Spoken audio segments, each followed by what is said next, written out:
بسم الله والصلاة والسلام على رسول الله.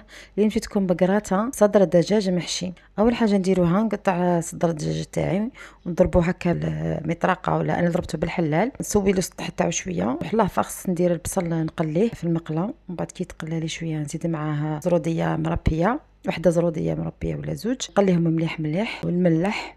ومن بعد نروح نحكم ان ريسيبيون، نحط فيها فلفل الكحل، توابل الدجاج، شويه فلفل عكري، شويه كركم، شويه زنجبيل، فصوص مربيين، ونزيد معاهم عصره تاع نص حبه قارص، ونزيد معاهم شويه زيت، زوج مغارف تاع ملح صغار، نزيد معاهم شويه تاع المطارد، ونخلط مليح المكونات تاعي حتى يتجانسوا.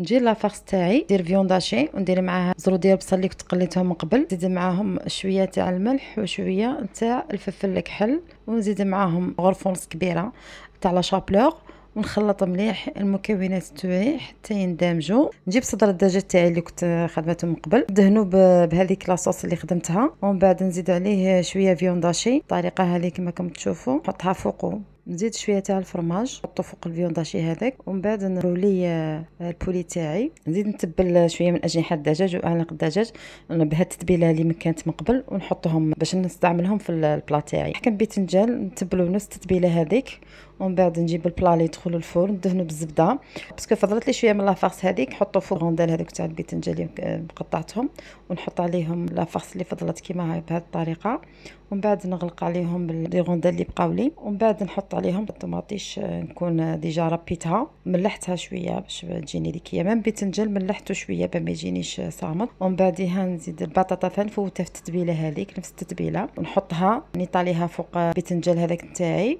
بالطريقه هذه كما راكم تشوفوا، ومن بعد نزيد نحط عليهم صدور الدجاج المحشيه هذيك، ونزيد قطع الدجاج اللي كنت تبلتها. نحكي من الريسيبيون تاعي اللي فيها هذيك التتبيله، ندير فيها شويه تاع الماء، قصاص واحد نص كاس، ونشللها مليح، ونزيد عليها شويه تاع الجامبو، ونفرخها فوق البلا تاعي. ومن بعد نجيب بابي كويسون نشمخو، نغطي به هذاك البلا تاعي يدخل الفرن، ونزيد عليهم بابي الومنيوم. طبعا الفور يكون مسخن من قبل حدا 15 دقيقه على درجه حراره 180 درجه. ندخل البلا تاعي نشعلو برك من التحت ونخليه يطيب واحد الساعه ونص هكذاك. كي يطيب لي نحي البابي الومنيوم ونخلي الدجاج تاعي يدير لي تحميره من الفوق، مره على مره نفرغ عليه لاصوص اللي طلقها لي الدجاج تاعي، نفرغ عليه من الفوق باش يدي لي التحميره هذيك. هذه هي النتيجه النهائيه.